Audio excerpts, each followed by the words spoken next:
Pauline's heels echoed through the underground parking garage of Chung Tower. The sound swallowed by concrete before it could become a warning. That was her existence here, present but erased, essential but invisible. 4 years of perfecting the art of breathing without being noticed. She pressed the button for the executive floor.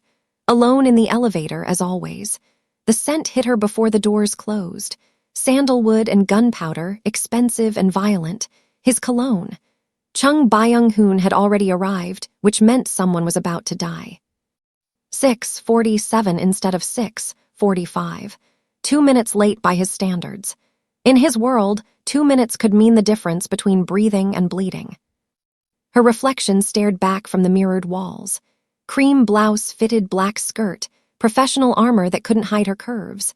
Nothing could, but she'd stopped apologizing for them years ago. Her dark skin caught the elevator's fluorescent lighting, making her look both striking and out of place. Seoul's underworld wasn't built for women who looked like her, foreign, feminine, fearless enough to stay anyway. She'd learned that the first week, the week he'd given her a choice, work for him or disappear permanently. The elevator chimed, executive floor. Silence greeted her like a held breath. The assistants at their desks looked up, then quickly away. Something was wrong.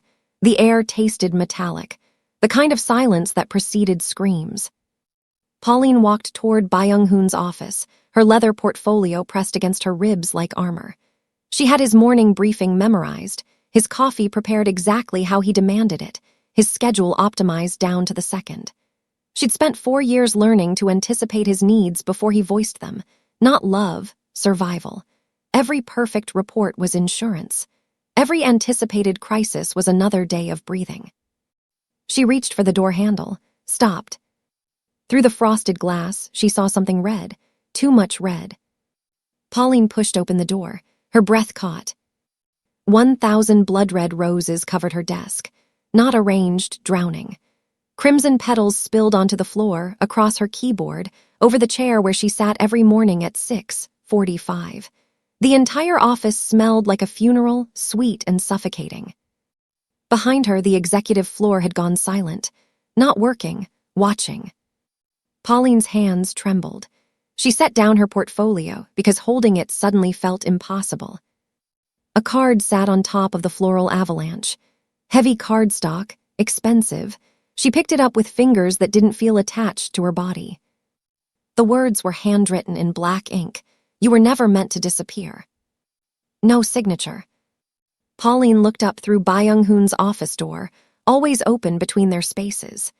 She saw him standing at his window, back rigid, hand gripping his phone so tight his knuckles had gone white. He turned. Their eyes met, and for the first time in 4 years, Chung Byung-hoon looked at Pauline like she was the only thing standing between him and war. His jaw was locked tight. His perfectly slicked hair showed finger tracks. He'd been running his hands through it. His tie, always precisely knotted, hung loose at his throat. And the dragon tattoo, usually hidden beneath his collar, coiled visibly up his neck to his jaw. Who sent those? Not a question, a threat. His voice was low, lethal, nothing like the controlled businessman she'd learned to read. Pauline opened her mouth. Nothing came out because she'd just realized something terrifying. Chung Byung-hoon wasn't angry about the disruption to his office. He was jealous. And in his world, jealousy meant blood. Before we dive into this thrilling story, don't forget to smash that subscribe button. Where are you watching from? Like and comment. The first time Pauline saw Chung Byung-hoon, she thought he was death itself. That was 4 years ago, on a Tuesday night in Itaewon. She'd been walking home from her translation job, taking a shortcut through an alley she'd used 100 times before. The gunshot cracked the air before she could process what she was seeing. A man on his knees, another standing over him with a weapon, and Chung Byung-hoon watching it all with the same expression he wore when reviewing quarterly reports. Clinical, detached, absolute. Their eyes met across 20 feet of concrete and blood. Pauline had frozen, every survival instinct screaming at her to run, but her body refused to cooperate. Byung-hoon had walked toward her slowly, deliberately.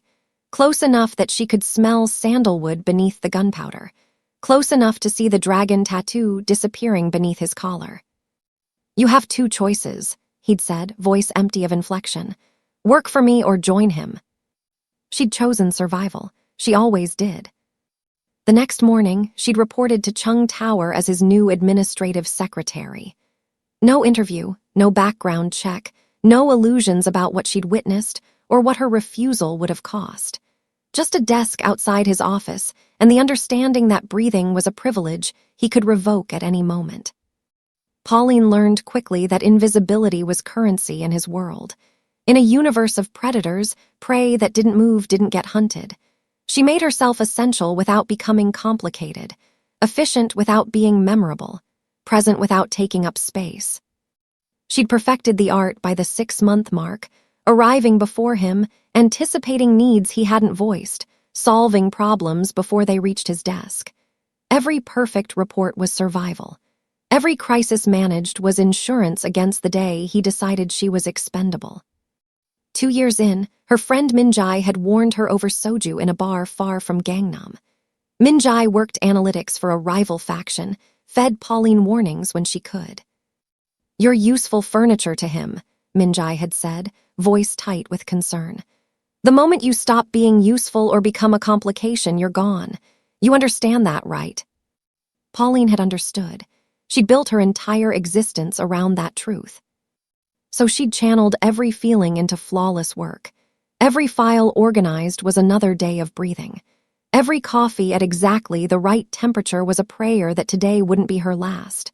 Love, if that's what this ache in her chest was, became something she practiced in silence, a secret she kept even from herself most days.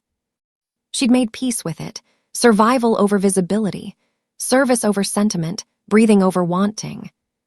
Until this morning. Until 1,000 blood-red roses destroyed 4 years of carefully constructed invisibility. The office door opened behind her. Pauline turned, pulse hammering. A courier stood in the threshold, holding a black velvet box. Small, unmistakably expensive. "Second delivery for Pauline," he said, eyes carefully avoiding both her and Byung-hoon. "Requires signature." Behind her, she heard Byung-hoon move, felt him close the distance between them. "Don't," he said quietly, a command wrapped in barely controlled violence. Pauline signed anyway. Survival meant knowing when to obey, but sometimes it meant knowing when obedience would get you killed faster than rebellion. She opened the box. A platinum necklace lay nestled in black silk. A single black diamond hung from the chain, flawless, massive, unmistakable. The signature stone of the Chen Syndicate. The card read, "Tonight, the Lotus Club, 10 p.m., we have unfinished business. M." Pauline felt Byung-hoon's presence at her back like heat before a fire. When she looked up, the dragon tattoo had spread further up his neck. His eyes promised murder. "Scott Chen," Pauline's voice came out steadier than she felt. "He's—" "I know who he is." Byung-hoon's words cut like a blade. He plucked the card from her fingers, studied it with the same cold precision he used to assess threats. "Underground broker. Runs arms through Hong Kong and information through Shanghai. Controls half the black market tech trade in East Asia." He paused, eyes finding hers. "And your ex?" Pauline's stomach dropped. Of course he knew. Byung-hoon knew everything. It's what kept him alive in a world where information was deadlier than bullets. 7 years ago, she said carefully. Before he fled Seoul, before the Chen family's war with the Busan Syndicate. Before she'd watched him choose survival over her and disappear into the night without a backward glance. Before she'd rebuilt herself in a new city, only to witness a murder that trapped her in another man's empire. "He's back now." Byung-hoon set the card down with deliberate control, each movement measured, contained. The dragon tattoo pulsed at his throat. "And making himself visible in my territory, sending gifts to my people, making demands." My people, as if she belonged to him, as if 4 years of service had purchased more than her silence. "You don't go near him." Byung-hoon turned to face her fully. "That's not a request." Something in Pauline snapped. 4 years of swallowing words, of making herself small, of treating commands like gospel because breathing depended on obedience. 4 years of watching him from across desks and through doorways, loving a man who saw her as useful furniture. "You don't own me." Her voice was quiet but unyielding. "I work for you, there's a difference." The air between them went atomic. Byung-hoon moved closer, not touching, but close enough that she could see the gold flecks in his dark eyes, the tension in his jaw, the way the dragon tattoo had spread fully visible now from collar to jawline. His voice dropped to something lethal and intimate. "In my world, there's no difference at all." "Then maybe I don't belong in your world." The words hung between them like a grenade with the pin pulled. Pauline had never challenged him directly, never questioned, never defied. It violated every survival instinct she'd honed over 4 years. His hand came up slowly, fingers stopping just short of her throat, not touching, threatening. "You think you can just walk away?" His voice was barely above a whisper. "You know what you know, you've seen what you've seen. There's no leaving, Pauline. There's only staying useful or becoming a problem." "Then I'll stay useful somewhere else." She stepped back, breaking the invisible line they'd maintained for 4 years, picked up her portfolio. Her hands shook, but her voice held. "I'm taking the rest of the day. If you walk out that door." "You'll what?" Pauline met his eyes. "Kill me. You'd have done that 4 years ago if that's what you wanted." She walked past him, past the roses drowning her desk, past the assistants who'd stopped pretending to work. The elevator felt like descending into her own execution, but she kept her spine straight, her breathing even. Her phone buzzed as the doors closed. Unknown number, an address in Itaewon. The Lotus Club, Seoul's most exclusive underground venue, where syndicates met under flags of temporary truce. Below it, "I never stopped looking for you. M." The elevator reached the parking garage. Pauline walked toward her car, aware that every camera in this building fed directly to Byung-hoon's desk. For the first time in 4 years, she left without permission. She didn't look back. The Lotus Club existed in the space between legal and lethal, a renovated warehouse in Itaewon where crystal chandeliers hung over concrete floors still stained with history. Neutral ground. The kind of place where enemies sat 3 tables apart and pretended civility while planning each other's deaths. Scott Chen waited at a private booth in the back, exactly as confident as Pauline remembered. 7 years had sharpened him, designer suit, platinum watch, the easy posture of someone who'd conquered worlds and come back for more. He stood when he saw her, that smile, warm and calculated in equal measure. Pauline, her name sounded different in his mouth, like something precious he'd lost and found again. "You look." "Why are you here, Scott?" She didn't sit, didn't accept the drink he'd ordered for her. Direct as ever. He gestured to the seat anyway. She remained standing. "I came back 6 months ago. Business expansion, Seoul's underground market is too valuable to ignore. But then I heard something interesting." He leaned forward, voice dropping. The Chung Syndicate had a black woman running Byung-hoon's entire operation from the shadows, managing his empire, anticipating his moves, making him untouchable. His eyes held hers. "I knew it was you. I'm his secretary, nothing more. You're the reason he's consolidated power over 3 rival factions in 2 years." Scott's smile sharpened. "Don't diminish what you've built." "What do you want?" "I left you once, biggest mistake of my life." The charm dropped, revealing something raw underneath. "I chose survival over you, ran instead of fighting. I'm not leaving again, Pauline. I'm here to make it right." 7 years too late. "Is it?" He stood, closing the distance between them. "Or is it exactly on time, before you disappear completely into his world?" Pauline walked out without answering, but his words followed her all the way back to Chung Tower. She knew something had shifted the moment she entered the executive floor the next morning. Byung-hoon stood waiting at her desk, a thin folder in his hands. "New assignment," he said without preamble. "Personal security detail.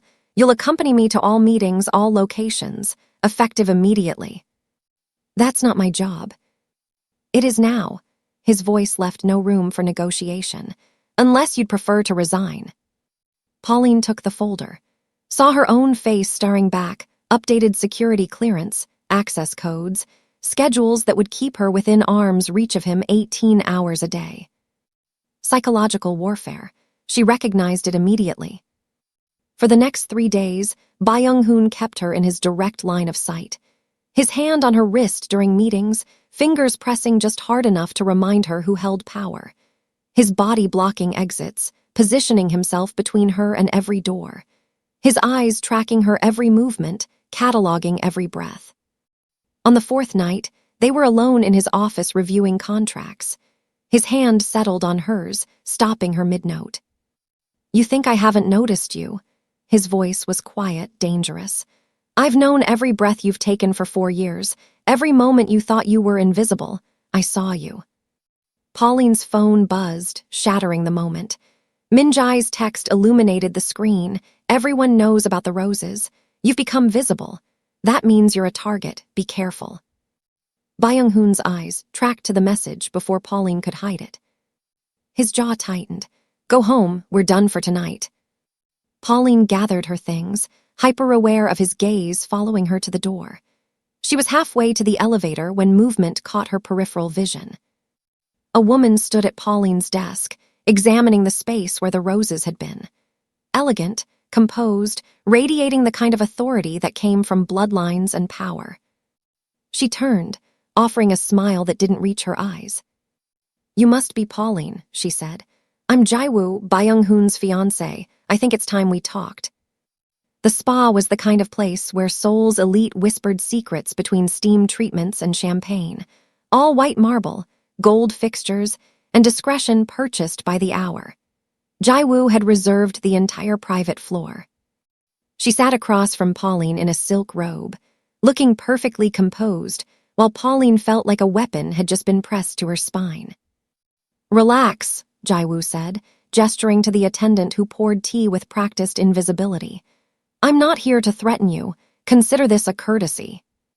Courtesy. Professional to professional. Jaiwoo's smile was sharp. "You manage his empire from the shadows. I manage the political theater that keeps our families from war. We both know what we are to him." Pauline said nothing. Survival meant listening before speaking. "Our engagement is strategic," Jaiwoo continued. "His family needs alliance with the Busan Syndicate. Mine needs access to Seoul's infrastructure. He doesn't love me. I don't love him. It's an arrangement that benefits everyone." She paused, eyes meeting Pauline's with unexpected directness. "But he's never looked at anyone the way he looks at you. That's dangerous for both of you." "I'm his secretary." "You're the first thing that's made him vulnerable in a decade." Jaiwoo set down her tea. "And the old guard has noticed. They see you as foreign infection, a complication in their pure Korean operation. They'll remove you, Pauline, and they won't ask his permission first." The words landed like physical blows. "Why tell me this?" "Because I'm tired of being a chess piece in someone else's game." Jaiwoo stood, moving to the window overlooking Seoul. "And because you surviving benefits me. If you disappear, he becomes unstable. Unstable means war. War means everyone loses." She turned back. "Be careful. They're already moving against you." Pauline left the spa with Jaiwoo's warning echoing in her skull. Her car sat in the underground parking garage where she'd left it, black sedan, unmarked, invisible like everything else in her life. She did her usual checks anyway. Paranoia had kept her alive this long. The brake line had been cut. Clean, professional.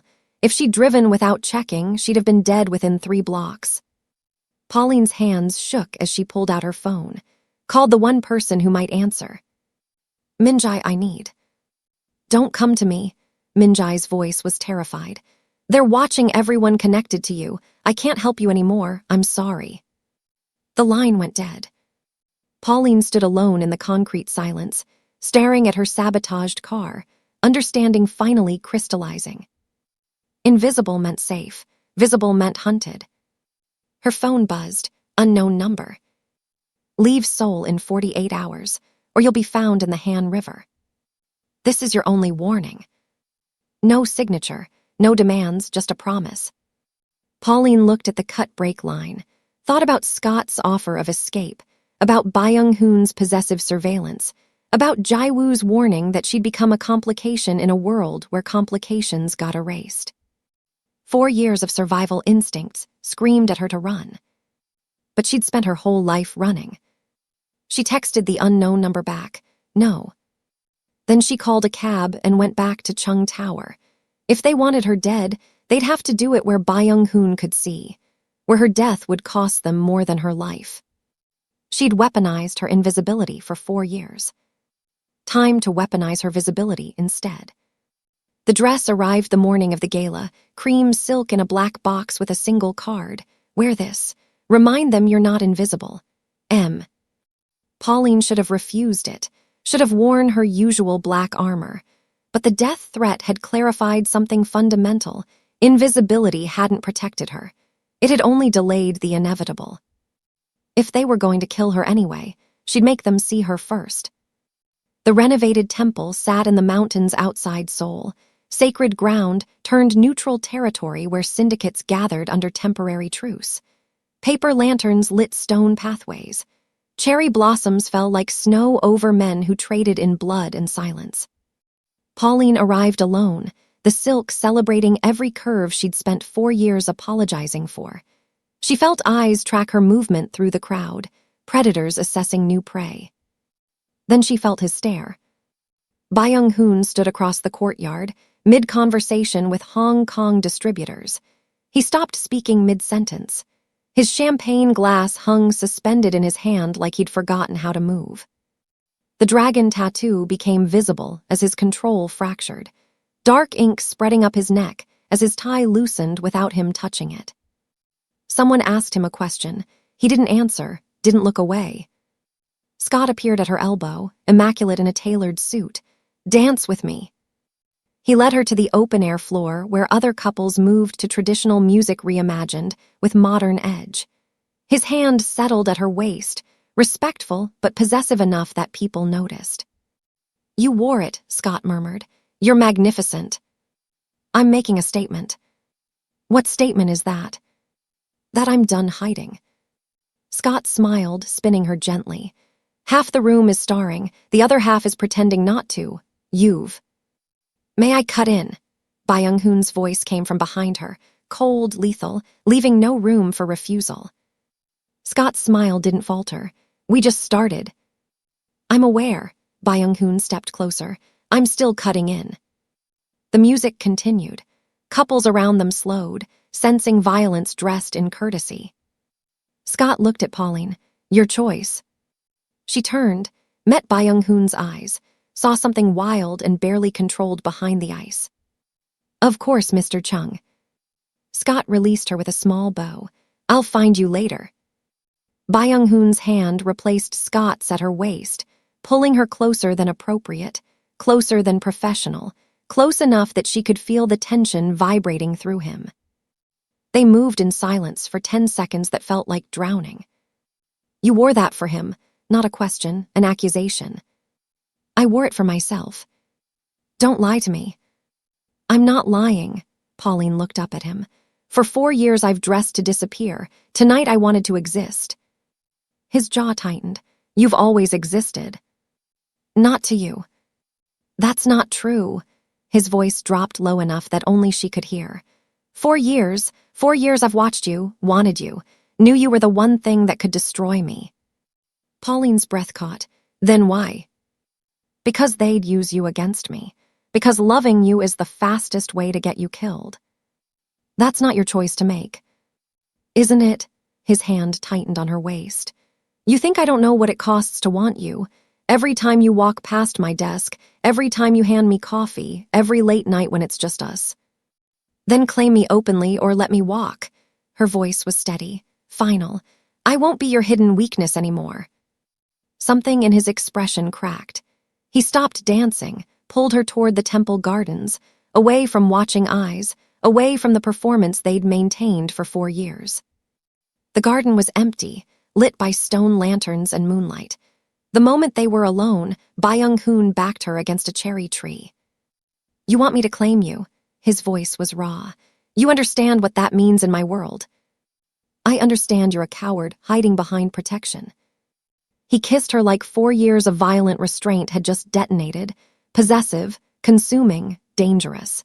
His hands framed her face like she was something precious and breakable. Pauline kissed him back with every feeling she'd swallowed, every quiet prayer she'd never spoken.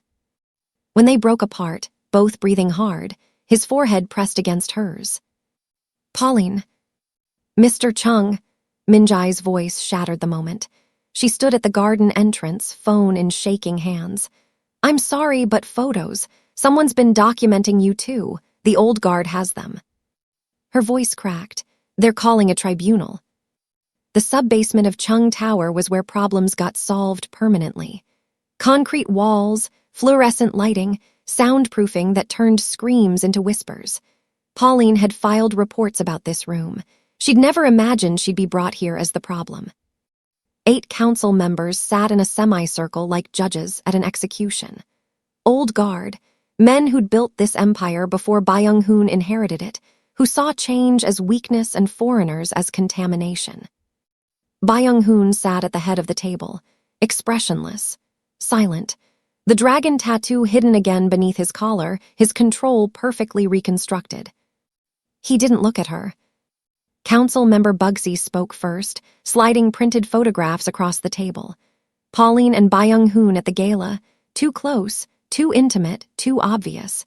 4 years of careful distance destroyed in a single kiss. "Miss Pauline," Bugsy's voice dripped with false courtesy, "you've been with our organization for 4 years. In that time, you've had unprecedented access to sensitive operations." "That's my job."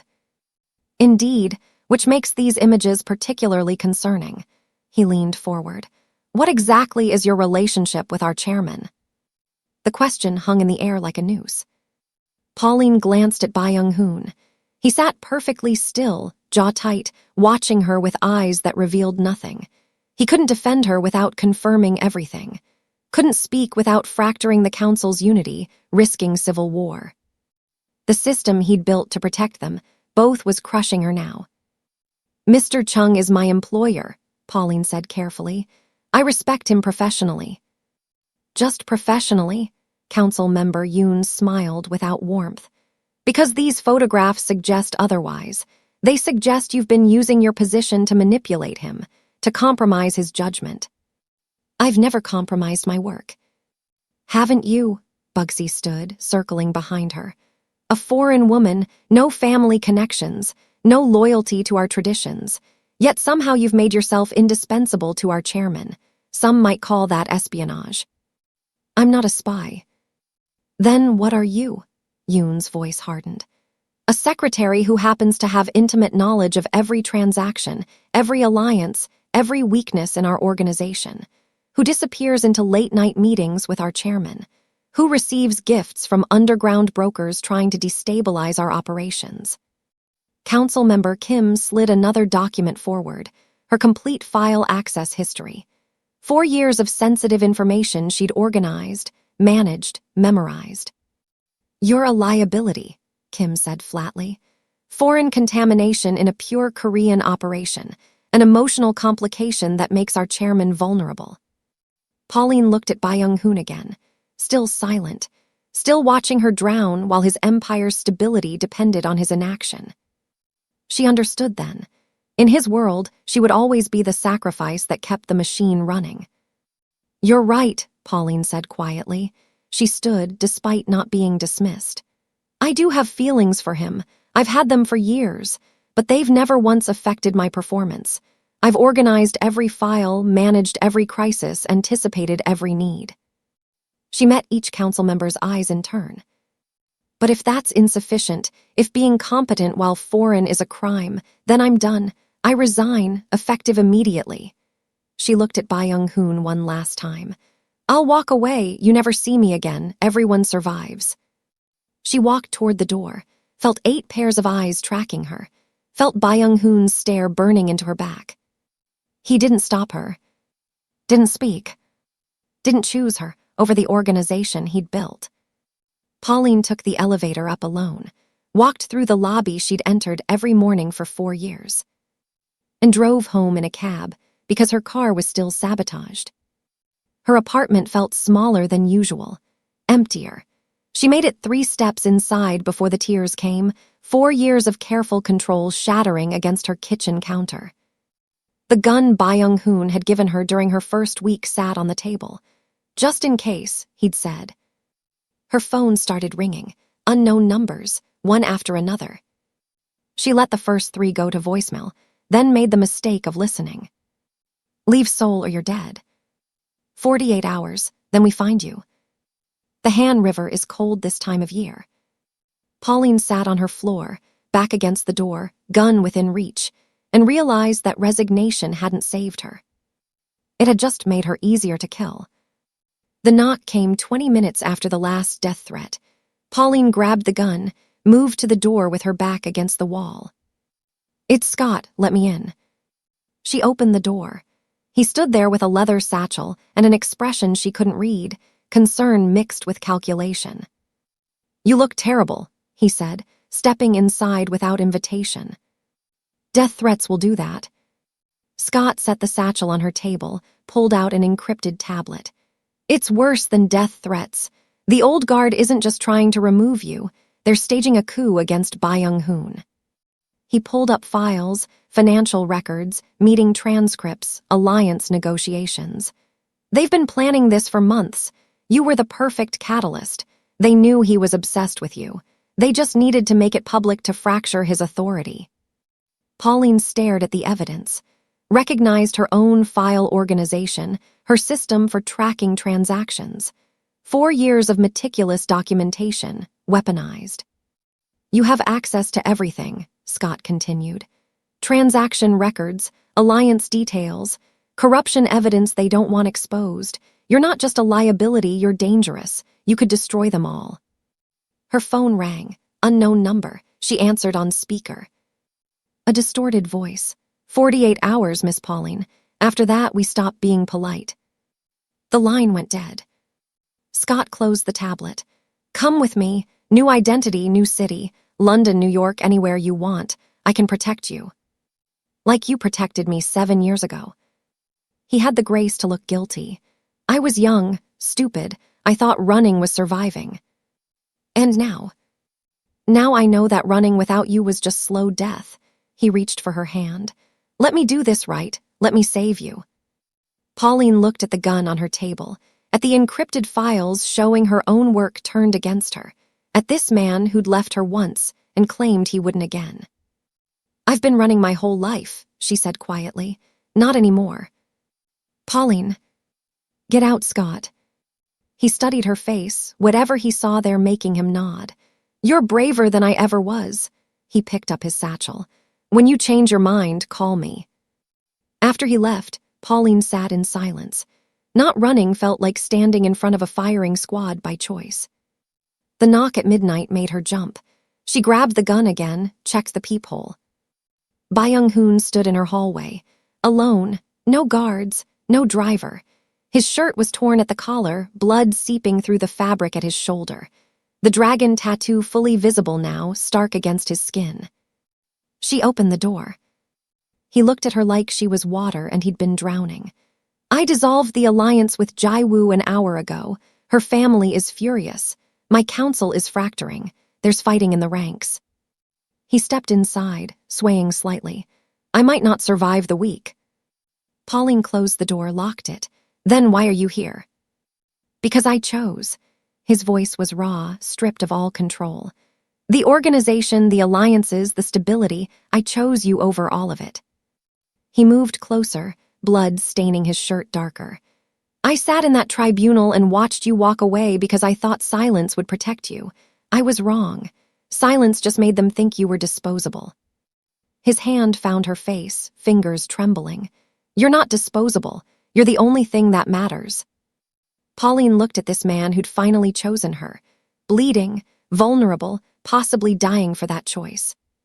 "You should have spoken up earlier." "I know." He swayed again. She caught him, felt the blood soaking through.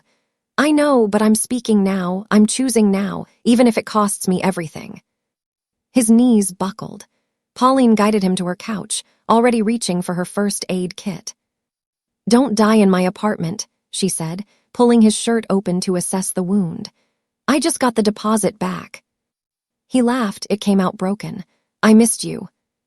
It's been 6 hours. I've missed you for 4 years. The wound wasn't deep. Knife, not bullet, meant to send a message rather than kill. Pauline cleaned it with steady hands while Byung-hoon watched her with an intensity that made her breath catch. Council member Kim, he said quietly, caught me in the parking garage after the tribunal, warning shot across the bow. You should go to a hospital. I should stay here. His hand covered hers, stopping her mid-bandage.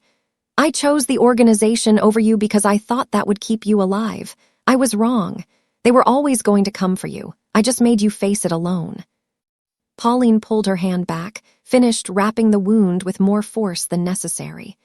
You sat there silent while they called me a spy, a liability, foreign contamination. I know. You watched me resign and said nothing.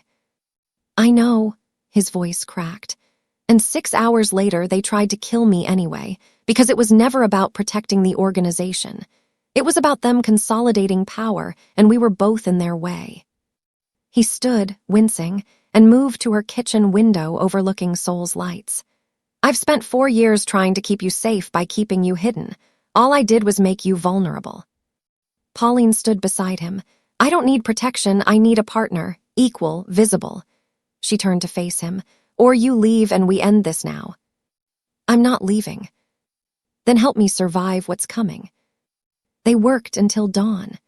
Byung-hoon made calls to loyal faction leaders, while Pauline pulled up 4 years of files on her personal laptop, backup copies of everything she'd organized, every transaction she'd documented. If they want to use my access as a weapon, she said, scrolling through evidence, let's show them what I actually have access to. By 6 a.m., they had a strategy. Risky, possibly suicidal, but better than running. The knock at 7 came as a surprise. Byung-hoon moved for the gun. Pauline checked the peephole. It's Jae-woo. She opened the door. Jae-woo stood there in tactical clothing, flanked by 4 armed guards, holding a thick folder. May we come in? Not a request. Jae-woo's team secured the apartment while she set the folder on Pauline's table. The old guard has been embezzling for 3 years, skimming weapons shipments, running unauthorized drug operations, selling routes to competitors. She opened the folder, page after page of evidence. They also ordered 6 separate contracts on Pauline's life over the past 2 years. Pauline's blood went cold. 6. He canceled all of them. Jae-woo looked at Byung-hoon. Every threat neutralized before it reached you. Every assassination attempt redirected. You protected her more than she knew. Why are you helping us? Pauline asked. Because that alliance was suffocating both our families. Jae-woo's smile was sharp. You gave us the excuse to break it. My father's been looking for a way out for years. He just needed justification that wouldn't make him look weak. She pushed the folder toward Pauline. The old guard tried to use you as a weapon. Let's use their corruption to destroy them instead. Pauline looked at the evidence, at Jae-woo's armed team, at Byung-hoon bleeding but standing. 4 years of surviving by disappearing. 4 years of accepting scraps because breathing seemed like enough. Not anymore. We go back, Pauline said, together to Chung Tower and we burn it down. At 8 a.m., Pauline walked into Chung Tower's lobby in the cream silk dress from the gala, carrying 4 years of evidence in a leather portfolio. Byung-hoon walked beside her, not ahead, not behind. Beside. Jae-woo's security team flanked them, a visible declaration of alliance. The lobby went silent. Employees froze. Whispers rippled through the space like wildfire. Pauline kept walking, spine straight, head high. The executive elevator felt like ascending toward her own execution. Or her coronation. She couldn't tell which yet. The council chamber fell silent when Pauline entered. The same 8 men who'd called her foreign contamination now stared as she walked to the center of the room and set her portfolio on the table. Byung-hoon took his seat at the head. Jae-woo positioned herself by the door, her security team a visible reminder that alliances had shifted overnight. "Gentlemen," Pauline said, opening her portfolio, "let's talk about furniture." Councilmember Bugsy's face went pale. "You treated me like furniture for 4 years, useful, invisible, easily discarded." She pulled out the first document. "But furniture has a unique advantage. It hears everything." She slid transaction records across the table. "Councilmember Bugsy, you've been skimming 15% off every weapons shipment since 2022. 17 million won diverted to accounts in the Caymans." Bugsy started to stand. Jae-woo's guard moved. He sat back down. "Councilmember Yoon, you sold our Hong Kong routes to the triads for personal profit. Cost us 38 million in revenue." Another document. "Councilmember Kim, you ordered the hit on me last week, and the one 2 months ago, and 4 others before that." She looked at each of them. "I documented everything. Every conversation you thought I couldn't understand. Every deal you made in rooms where you forgot I existed." "This is fabricated," Kim started. "It's verified," Jae-woo cut in. "Every transaction traced, every communication recorded, you're done." Byung-hoon stood, the dragon tattoo visible at his throat as he surveyed his counsel with cold precision. "Pauline runs operations now, full authority. Anyone who questions her competence questions mine." His voice carried the weight of absolute power. "Anyone who threatens her is already dead." He nodded to Jae-woo. Her team moved forward. Bugsy, Yoon, and Kim were escorted out. The implications of escorted clear in how they walked, like men heading toward permanent removal. The remaining 5 council members looked at Pauline with new understanding. She wasn't the help. She was dangerous. Council member Lee, one of the loyalists, cleared his throat. "Miss Pauline, we'd like to offer you a position, Director of Intelligence, full council seat. You've more than earned." "No," Pauline gathered her portfolio. "I didn't fight for a promotion. I fought for dignity, for the right to exist without apologizing." She looked at Byung-hoon. "I'm starting my own intelligence network. Independent. I'll consult for the Chung Syndicate, but I won't be subordinate to it." "Partnership," Byung-hoon said, "not employment." "Exactly."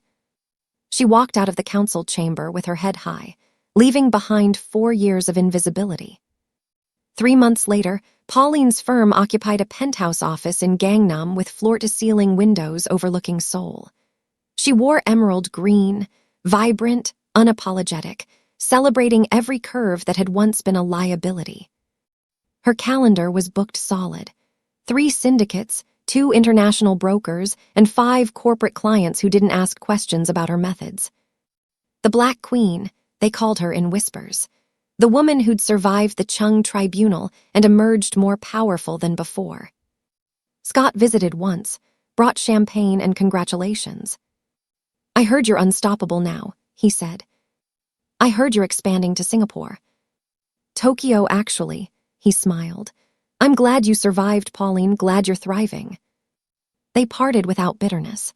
Some ghosts deserve to stay buried. That evening, Pauline drove to Byung-hoon's private residence, a traditional hanok hidden in the mountains, all wood and paper screens and quiet. He opened the door, pulled her inside, kissed her like he'd been starving for her all day. "Busy," he murmured against her lips. "Always," she traced the dragon tattoo at his throat. "You." Restructuring. Again. Turns out removing corrupt council members requires replacing them with competent ones. Sounds exhausting. Worth it. Later, tangled in silk sheets, he took her left wrist gently. "I have something for you." A small tattoo artist arrived with portable equipment. 20 minutes later, a delicate rose with thorns wrapped around Pauline's inner wrist. "So everyone knows you're mine," Byung-hoon said. "Possessive." "Honest," he kissed the fresh ink. "You've marked me too. This empire, it's different now, cleaner, stronger because of you." The next morning, Byung-hoon appeared at her office at 8 a.m. with 2 coffees. You're early, Pauline said, smiling. I decided I'm done waiting for scheduled moments. He set the cups down, hers sweet with cream, his bitter and black. She took hers, tasting the sweetness she'd finally allowed into her life.